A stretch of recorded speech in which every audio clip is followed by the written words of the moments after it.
안녕하세요 여러분, 오랜만에 인사드립니다. 지금까지 보험 없이 미국에서 살아남는 법 이런 걸 통해서 OTC에 대한 거 많이 알려드렸습니다. 지금부터는 이제 좀 실전이라고 생각하는 개념에서 질병들을 하나하나 여러분들과 함께 얘기하고 함께 나누는 시간 가지면 어떨까 하고 생각해 봤습니다. 여러분들의 이제 구독자 여러분들의 여러 가지 요청도 있었고, 저도 이제 시간이 그렇게 됐다고 생각합니다. 그래서 시간을 내야 되는데 시간이 참 안 나요. 그래서 이것도 몇 달 만에 올리는데 참 송구스럽게 생각하고 있습니다. 그래서 우선 쉬운 것부터 하자라는 생각으로 일단 차에 있는 시간이 제일 많으니까 차에서 이제 내리기 전이나 이렇게 구상한 것들이 있으면 이렇게 유튜브를 빨리 켜고 한번 영상을 바로 빨리빨리 업로드하는 게 좋지 않을까 하는 생각에 이제 좀 구상을 하던 차에 있었는데, 오랜만에 이렇게 휴가를 써서 근처 공원에 왔습니다. 쇳불도 당김에 빼라고 바로 오늘부터 바로 하나 영상을 올리면 어떨까 하고 생각하던 차에서, 그렇다면 가장 쉬운 게 뭐가 있을까, 여러분들이 친숙한 것부터 시작하자고 해서 고혈압, 당뇨, 고지혈증 이렇게 세 개부터 시작하면 어떨까 하는 생각을 했습니다. 오늘은 그 첫 번째로 고혈압에 대한 영상을 한번 만들어 볼까 하는데요. 영상을 올릴 때 이렇게 시간이 너무 이렇게 길어지면 또 용량 그런 게 있어가지고, 제가 되도록이면 영상을 쪼개서 주제당 2개로 이렇게 만들까 하는데, 여러분들께 좀 도움이 되길 바라고요. 오늘 그 첫 번째 고혈압에 대해서 먼저 시작해 볼게요. 먼저 제가 이거 영상을 켜기 전에 한번 생각해 봤어요. 고혈압이라고 한다면 여러분들이 얼마나 알고 계실까? 거기서 한번 출발해 본다면 여러분들께 바로 질문을 던져 볼게요. 여러분들 고혈압에 대해서 얼마나 알고 계신가요? 설명을 할 수 있으신가요? 여러분들 주위에 아버지, 어머니나 또 친구분들이나 친지들이나 주위에 많은 사람들이 고혈압이 알게 모르게, 내가 모른다면 있는데 모르는 걸 수도 있고, 이미 진단을 받고 또는 아직 약은 안 드시는 분도 있을 것이고, 고혈압 진단도 받고 약도 드시는 분도 있으실 겁니다. 고혈압을 이해하는 것이, 병을 이해하는 것이 바로 첫걸음이에요. 병을 이해하면 잘 대처할 수 있고, 그리고 의사와의 이런 관계나 아니면 내가 병을 이해하고 나서 이제 약을 먹는 습관이라던가, 그리고 약을 얼마나 규칙적으로 잘 먹는 그런 걸 컴플라이언스라고 하는데, 그런 것들을 잘 높여서 병을 효과적으로 막아서 크게 올 수 있는 컴플리케이션, 합병증을 막고 내가 지금 누리는 이 건강을 그대로 유지하면서 하늘나라까지 가는 거죠. 그런 걸 생각했을 때 병에 대한 이해가 가장 중요한 거고, 그게 가장 첫 번째 길이 되어야 되는 것은 분명히 보입니다. 유튜브를 하시는 의사 선생님 중에서 수많은 사람들이 이미 영상을 많이 올려놓으셨어요. 그분들의 영상이 훨씬 더 재밌고 유익한 정보를 담고 있는 걸 말할 것도 없고요. 저는 다만 이제 제 구독자 여러분들이나, 그리고 또 제가 병을 전공하는 의사로서 병을 탐구하고 원인을 규명하고 진단을 하는 그런 의사로서, 저는 또 그런 질병들을 어떻게 생각하는지 저만의 식견들이 미세하지만 좀 있을 거 아니에요. 그러니까 그런 것들에 대해서 여러분들과 함께 아울러 정보 전달의 측면이 있어서 전해드리는 시간이었으면 좋겠습니다. 먼저 시작해보죠. 고혈압이 뭘까요? 한다면 여러분들은 대답하실 겁니다. 혈압이 높은 거. 맞습니다. 정답입니다. 자, 그러면 혈압이 뭐냐라고 먼저 질문에 도달해야 돼요. 혈압이 높다는 건 고혈압인데, 그럼 혈압이 뭐냐라고 했을 때 정의를 내릴 수 있어야 됩니다. 모든 개념이나 이해는 정의에서 시작되는 거거든요. 혈압, 말 그대로 혈자는 우리는 한자로 되어 있으니까 한자풀이를 간단하게 할게요. 혈은 피혈자를 쓰고요. 관을 할 때 통로, 튜브를 얘기하는 겁니다. 자, 피가 지나다니는 것을 혈관이라고 하는데, 혈관. 그러니까 이 혈관이 받는 압력을 바로 혈압이라고 하는 거예요. 다시 한번. 혈관이 있어. 피가 지나다니는 관이라고 하는데, 이 유체라고 하는 것은 머무는 곳이 없이 이동만 하거든요. 바로 이동을 하면서 계속 산소와 영양소를 각 기관, 눈이나 심장이나 온몸에 이렇게 전달해줘요. 그게 임무입니다. 피가 가지고 있는 임무예요. 근데 이 피는 유체라서 흘러야 됩니다. 끊임없이 흘러야 되죠. 흐를 유자. 그러니까 사는 곳이 일정하지 않아. 그러니까 이 혈관들은 평생 동안 이동만 하게 됩니다. 머무르지 않고 살게 돼요. 계속 이동하게 되는데, 이 혈관이 이동하는 통로가 바로 관입니다. 이 튜브라는 뜻이죠. 그러니까 우리들의 몸에 있는 혈관은 다 이렇게 튜브로 되어 있습니다. 자, 이게 바로 혈액이 지나가는 곳, 관이라는 소리죠. 지나가는 통로인데, 이때 혈액이 지나갈 때 이 혈관이 받는 압력, 그 혈관 중에서 이 혈관의 벽이 받는 압력을 바로 혈압이라고 합니다. 이 정상이 바로 120에서 80 이하라는 건데요. 그러면 다시 한번 120에 80이라는 숫자를 제가 입 밖에 내버렸습니다. 자, 이 숫자가 의미하는 바는 무엇인가요? 첫 번째 숫자 120은 수축기 혈압, 뒤에 존재하는 80이라는 숫자는 이완기 혈압입니다. 수축이란 말은 확 이렇게 쪼아줬을 때 나가는 생기는 혈압이라는 뜻이고, 이완은 이완했다라는 뜻입니다. 이완했을 때 최대한 느슨하게 풀어졌을 때가 바로 이완이라는 소리입니다. 자, 이걸 보시면 하나 의문이 드셔야 됩니다. 혈압이 뭐길래 수축과 이완이라고 그러지? 피가 수축하고 이완하나? 혈관이 수축하고 이완하나? 궁금증이 드실 겁니다. 바로 이 혈압을 이해하려면 심장에 대해서 짧게 말씀드려야 됩니다. 자, 심장은 임무가 무엇이냐? 우리 몸의 펌프죠. 평생에 수억 번을 뛰면서 우리 몸의 각 기관에다가 영양소와 산소를 공급해주고 그 기관이 죽지 않게 만들어줍니다. 살 수 있게 해주는 거죠. 자, 좌심방 좌심실, 이 좌측 심장이 하는 일이 바로 온몸으로 피를 쏴주는 역할을 하고요. 우측 쪽 심장이 하는 일이 다 쏴주고, 그러니까 피가 임무를 다하고, 그의 임무라는 것은 산소와 영양소를 각 기관에 공급해주는 임무를 다하고, 기환했을 때 기환하는 곳이 바로 우측 심장입니다. 그러니까 우측으로 들어온 피는 다시 폐로 들어가서 이제 산소를 받아야 돼요. 산소와 영양소를 받아야 되니까. 그러니까 이거는 잠깐 넘겨주고, 우선 혈압이라고 하는 건 심장이 수축하는 걸 얘기합니다. 그래서 좌측 심장이 좌심방 방실, 심방과 방실로 되어 있는데, 심방, 좌심방, 좌심실로 되어 있는데, 이 방에서 혈액을 받아서 심실로 혈액을 보내주고, 이 심실이 바로 수축 작용을 합니다. 그러면 대동맥을 타고 온몸으로 나가는 거죠. 이때 대동맥이 받는 이 압력, 처음 피가 심장이 수축했을 때 대동맥이 받는 압력, 바로 이게 가장 큰 혈압, 바로 수축기 혈압이라는 거고요. 바로 수축한 다음에 가장 느슨해져야지 피가 많이 공급이 될 거잖아요. 조금만 느슨해진 피가 제대로 안 모일 겁니다. 더 많이 느슨해져야지 더 많은 피가 들어오겠죠. 가장 느슨하게 이완됐을 때, 혈관 벽이 가장 느슨해졌을 때가 바로 이완기 혈압이라는 소리입니다. 정상 범위는 120에 80 기준으로 그 이하여야 됩니다. 이런 숫자에 대해서 너무 민감하실 필요는 없어요. 저희 의사들이 해마라는 아니지만 5년이나 10년 주기로 계속 끊임없는 논문을 업데이트하고 연구를 바탕으로 해서 그 동시대에 사는 사람들을 다 역학조사를 해서 여러 데이터를 종합한 다음에 그 시대에 사는 사람들에게 가장 적합한 의학적 기준, 이건 지금 고혈압에 대한 거니까 고혈압에 대해서 얘기하자면 가장 적합한 혈압에 대한 기준을 세워드려요. 그래서 한 10년에서 20년 전에는 120에 80도 정상이라고 불렀어요.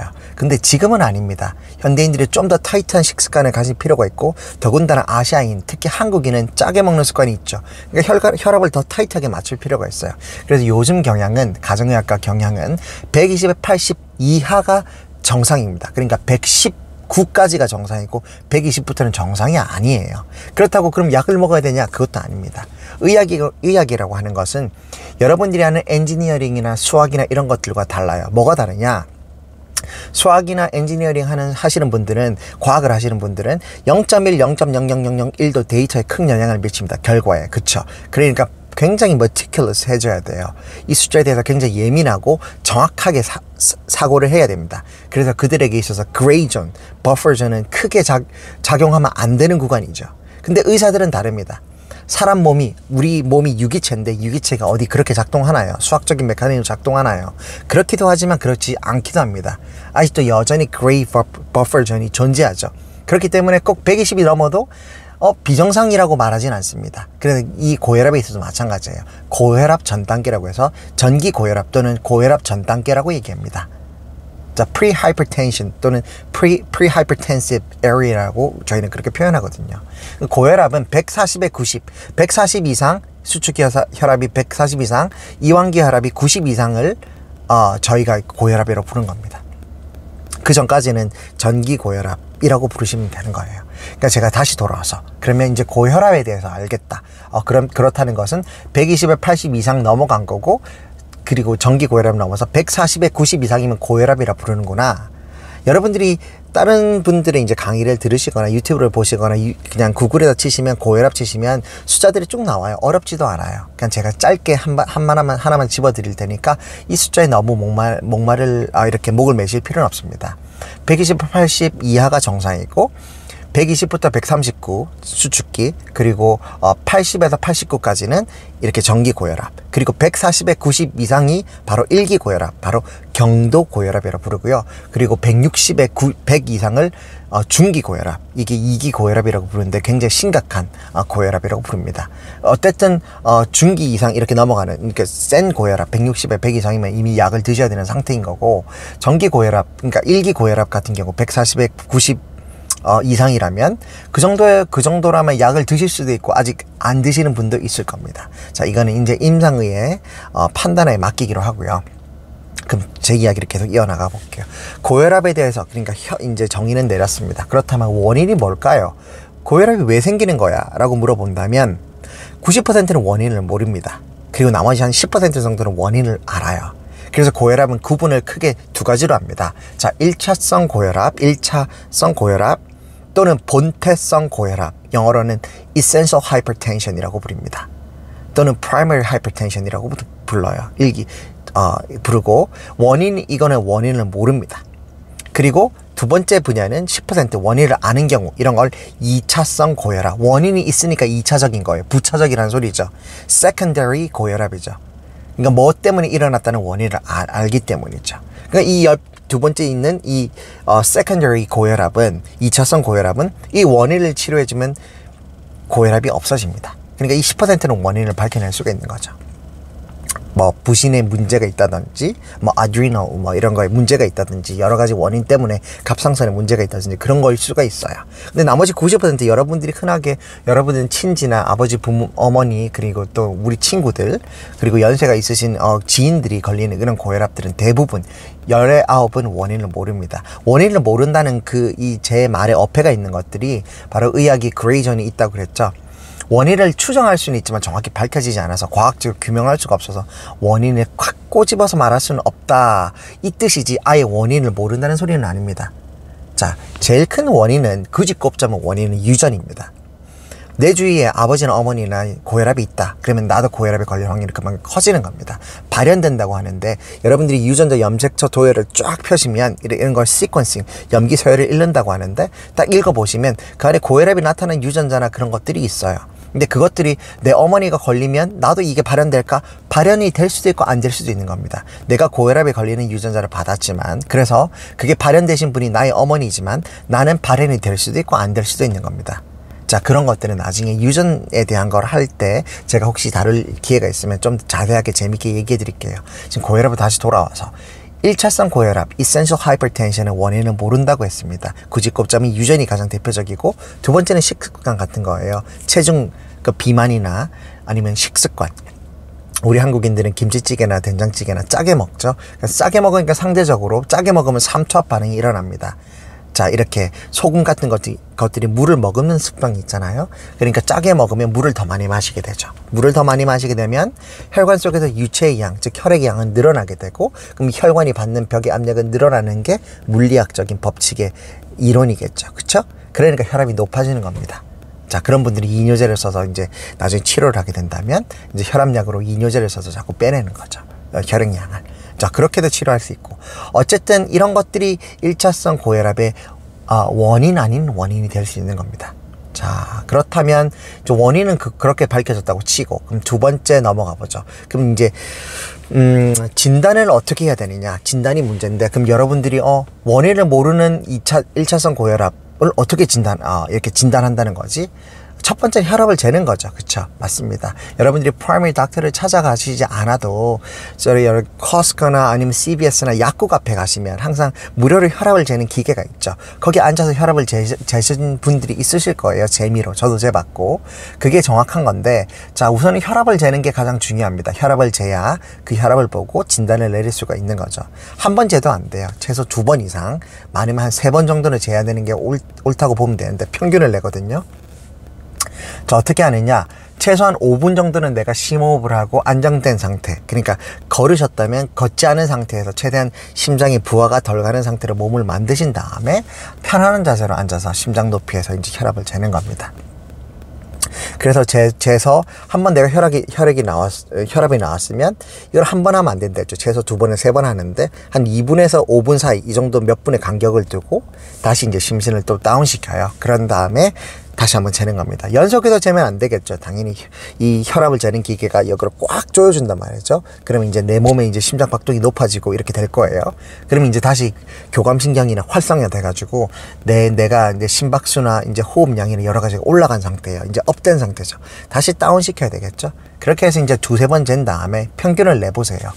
그렇게 하시면 이제 그게 여러분들이 혈압이 되는 것입니다. 병원에서는 좀 더 자세하게 하려고 일부러 한 번 혈압 재고 5분이나 10분 이상 기다렸다도 재는 경우도 있고, 또 다음 한 3개월 뒤에 다시 재보자 이렇게 해서 또 재서 이제 2번째 만남을 가졌을 때 진단을 이렇게 내려주는 의사들도 있습니다. 그건 뭐 의사의 상황이나 그 의사의 스타일이라고 볼 수도 있고요. 여러분들이 굳이 그렇게까지 하기 싫다고 하시면 매일마다 내가 혈압을 재서 한 일주일 정도를 잰 다음에 평균을 내봤을 때 140에 90 이상이 꾸준히 나온다라고 하시면 고혈압을 충분히 의심해 볼 상황입니다. 자, 하나의 꿀팁을 드리자면 아침에 혈압을 재면 항상 저녁에 재는 것보다 혈압이 높을 수밖에 없어요. 왜 그럴까요? 그러니까 아침에 재지 말라는 소리입니다. 아침에 재는 혈압은 좋은 혈압의 측정이 아닙니다.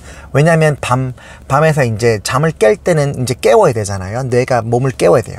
그러면 이제 카테콜라민이라고 하는 이제 그런 에피네프린 종류의 이렇게 교감신경 활성제 호르몬들이 잔뜩 분비가 됩니다. 그러니까 잠에서 수면을 하다가 붕 깨잖아요. 심박수도 높여야 되고 이제 다 심장도 빨리 뛰게 해야 되고 그래야지 깨는 거니까. 그러다 보니까 혈압도 자연스럽게 높아질 수밖에 없습니다. 그러니까 아침에 재는 혈압보다는 낮이나 오후에 똑같은 시간대에 항상 매번 재는 게 좋아요. 그때 재는 혈압이 정확하다는 거, 좀 더 정확하다는 거, 그렇게 아시면 되고, 만약에 의료진이 이렇게 내가 혈압이 낮에 쟀고 저녁에 쟀는데 자꾸 불균하다, 그러니까 이렇게 일정한 숫자가 나오지 않고 좀 들쭉날쭉이다, 그러면 이제 병원에서 이제 혈압계를 평소에 보행하면서 잴 수 있는 그런 혈압계를 달아주기도 합니다. 그런 것들이 좀 더 정확하기는 해요. 이렇게 많은 기간 재서 이제 평균을 내는 거니까. 그렇게 돼서 이제 하는 거죠. 제가 알기로는 통상 한국 사람들의 거의 뭐 한 70%? 이 정말 놀라운 숫자에서 저도 놀란 적이 있는데, 거의 한 70%가 고혈압 위험군이에요. 그러니까 고혈압이거나 거의 고혈압 근처에 가 있거나 자기가 고혈압인지 모르는 사람들까지 다 합쳐서 거의 한 70% 정도라고 그러더라고요. 아마 저도 고혈압일 수도 있을지 모르죠. 근데 저는 이제 최근에 쟀을 때 아니었으니까 다행인데, 여러분들도 이제 혈압에 관심을 좀 가지실 필요가 있습니다. 자, 나이가 젊은데 20대에서 40대가 만약에, 그러니까 제가 지금 30대지만 20, 30, 40대가 이제 고혈압이다 이러면 병원에서는 처음에 이렇게 그러니까 essential hypertension을 이렇게 딱 의심하기보다는 원인이 있을 거다라고 생각하는 2차성 고혈압을 먼저 진단해서 배제하기를 원합니다. 그래서 이제 피검사 오더를 내려요. 피검사 오더를 내리면 바로 갑상선 기능이라든지, 갑상선 기능이 항진되어 있으면, 높아져 있으면, 갑상선은 인체 보일러라고 하는데, 보일러가 이렇게 군불이 막 잔뜩 되고 있으면 불이 나죠. 그렇죠. 따뜻해지죠. 그럼 체온도 올라가고 심박수도 올라가고 혈압도 올라갑니다. 그러니까 갑상선 항진증도 배제하고 싶어 할 거고, 그리고 또 adrenal 이라고 하는 부신이라고 하거든요. 이 콩밥 바로 위에 딱 얹혀져 있는 건데, 여기 이제 호르몬들이 나와요. 이제 그래서 이제 혈압을 높일 수 있는 호르몬들이 혹시나 있지 않을까, 이제 그런 수치도 보고요. 뭐 신장 수치도 보고요. 여러 가지 이제 피 검사를 통해서 일단 진단해서 배제하고, 그 외에 내가 병이나 이렇게 어디 아픈 곳이 있다 하면 그 부분에 때문에 또 혈압이 올라갈 수 있으니까, 그런 부분들도 영상의학의 도움을 받거나 아니 여러 가지 이런 것들을 통해서 의학적으로 진단해서 먼저 다 배제할 겁니다. 자, 그런 것들이 트렌드고 그것이 의학을 프랙티스하는 방법이에요. 그런 것들이 다 배제되고 나면 땅 하고 프라이머리 닥터가 여러분들에게 진단을 하나 갖다 줄 겁니다. 그게 바로 primary 또는 essential hypertension이라는 질병 ICD 코드를 가진 질병입니다. 자, 제가 지금 질병이라고 얘기했습니다. 이게 두 번째 제 코드가 될 건데요. 여러분들 질병이라고 생각하셔야 되는 이유가, 고혈압이나 당뇨나 고지혈증을 질병으로 보지 않는 분들이 많아요. 심지어는 obesity, 비만도 질병으로 이제 규정된 지가 벌써 아주 오래전이에요. 몇 년도 아니라 벌써 10년도 넘었어요. 그랬는데 여러분들은 병원에 가서 만약에 내 진단명에 평생 남는 내 메디컬 레코드에 obesity 또 이런 것들이 적혀 있으면 그 환자분들은 때때로 병원에 전화 걸어서 막 항의를 하세요. 소리도 지르시고 그리고 막 고소한다 협박도 하시고. 근데 이거는 의료법적으로 그리고 의학적으로 ICD 국제 질병 코드가 있는 질병입니다. 비만이 이제 고도화된, 그러니까 여러분들이 우리가 사는 이렇게 미국이나 선진국 사회에서는, 개도국이 아니라 선진국 사회에서는 이미 비만이 많이 먹어서 생기는 각종 성인병을 유발하는 기저질환으로 규명이 되어 있습니다. 그래서 질병 코드도 따로 있는 것이고요. 이 비만이나 이런 것이 생기면 바로 혈압도 높아져서 고혈압도 생기는 것이죠. 다 하나의 축구팀으로 따지면 다 한 팀원 구성원들이에요. 그러니까 다 하나하나 따로 공부하시면 안 되고 하나하나를 다 각각의 유기체적인 존재로 봐서 한 팀으로 보시고 크게 병의 틀을 넓히실 필요가 있어요. 눈을 그렇게 키우셔야 된단 말이죠. 고혈압이 있으면 그러니까 당뇨도 조사해 봐야 됩니다. 바로 친구 따라 강남 간다고 고혈압이 있으면 당뇨도 있을 가능성이 크고요. 당뇨가 있으면 고혈압도 검사해 봅니다. 그러니까 당뇨와 고혈압은 친구예요. 그리고 여기 친구가 또 하나 있어요. 고지혈증. 많이 먹어서 찐득찐득한 지방질이 많이 있는 걸 먹었더니 내가 어느 날 콜레스테롤 수치가 높대. 바로 고지혈증에 걸린 거죠. 자, 고지혈증도 그들의 친구입니다. 그래서 제가 먼저 고혈압, 당뇨, 고지혈증 이 세 개를 묶어서 하나씩 여러분들께 보여드릴 생각이거든요. 그러니까 일단 여기까지 영상을 일부러 만들고 바로 이어서 두 번째 영상 고혈압에 대해서 말씀을 이어나가도록 하겠습니다. 여러분 잠깐만요. 안녕.